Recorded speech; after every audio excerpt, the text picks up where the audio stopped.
Hello, my name is Matt Friedman. I'm a person who's been involved in the counter-trafficking movement for about 25 years.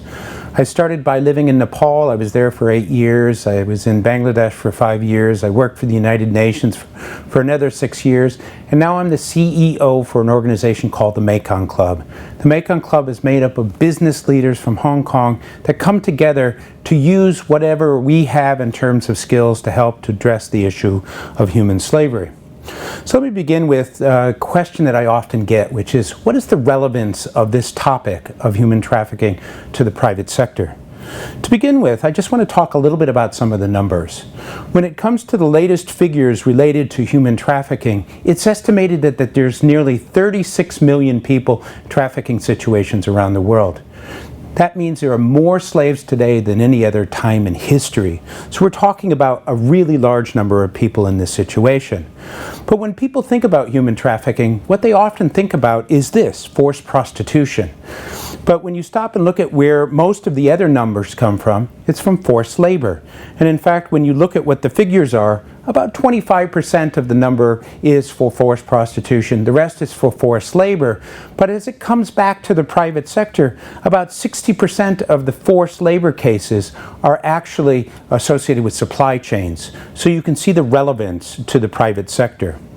When it comes to the need, when it comes to this particular topic, the organizations that have been most involved in addressing this have been the governments, the United Nations, and the NGOs.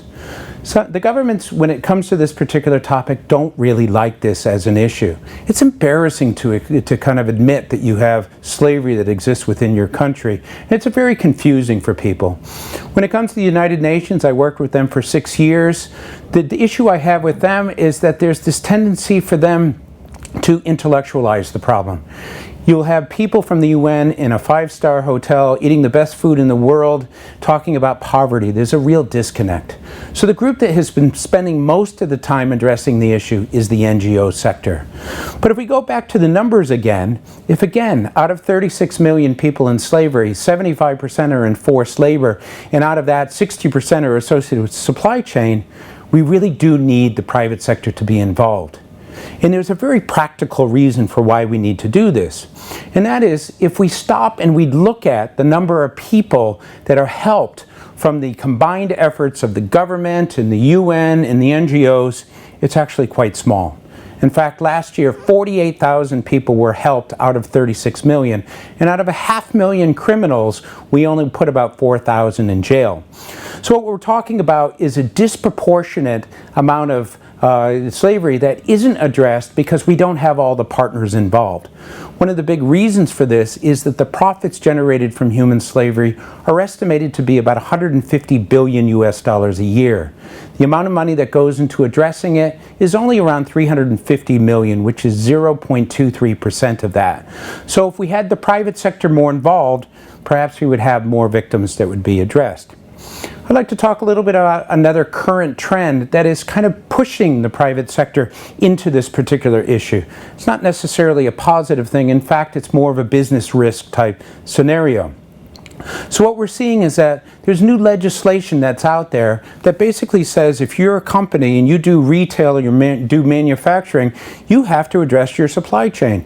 We see this with the California Transparency and Supply Chain Act. We see it with the modern UK Modern Slavery Act.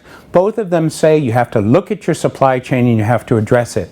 At the same time, we're seeing lawsuits against major companies. Costco, Mars, and Nestle's are all being sued for their association with the seafood industry. And when it comes to the chocolate industry, we see Hershey's, Mars, and Nestle's also being sued. Basically, the lawsuits say these companies are working in locations that might have slavery, and as a result, the people who are suing them say something has to be done to stop that. So they're being forced into that situation. We're also seeing a significant increase in the number of news activity around this particular issue. 3 years ago, you had around 38 cases of stories on this, and then it doubled the next year and it doubled again. So what we're seeing is the environmental movement is going down as an issue and slavery is going up. And lastly, what we're seeing is that there are activist groups that are well financed, that are really going and aggressively attacking companies with naming and shaming campaigns. One of them, Walk Free, has the potential to have $750 million, to address this particular issue. And so as a result, most of what we've seen up until now is focusing on naming and shaming, boycotts, negative types of things. We don't consider this necessarily to be the trend that we want to follow. So there's an alternative trend that's in the process of taking place now that's much different from this, where what we're trying to do is to work with corporations, to talk to corporations, to inform them, to educate them, to give them the tools, and at the same time to use media to spread an alternative to naming and shaming and going after companies as being the only way you can work with an organization.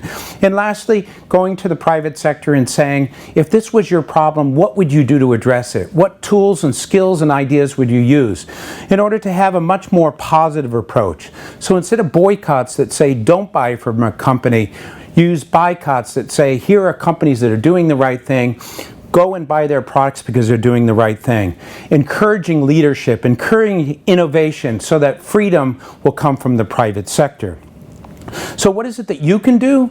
Well, you're at this conference today, and what this conference allows you to do is to work amongst yourselves, talk amongst yourself, and come up with a plan. And the reason why this is important is we need the business world to cross over the line, to go from just thinking about and being concerned about this to actually doing things. And why do we have to do this? Because people are suffering and they need our help. And we've also demonstrated that the development sector isn't able to do this by themselves. They need more people to be involved. The private sector can use their leadership, their skills, their resources. They are well equipped to be able to get involved in this particular activity. So the conference you're attending, during this, you'll be educated, you'll be given an opportunity to network and to basically use skills and get information.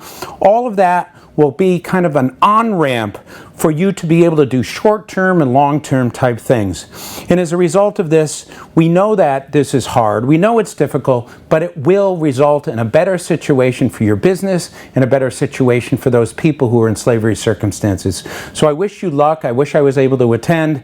I know that the outcome of what you're doing is going to be extremely important. Thank you very much.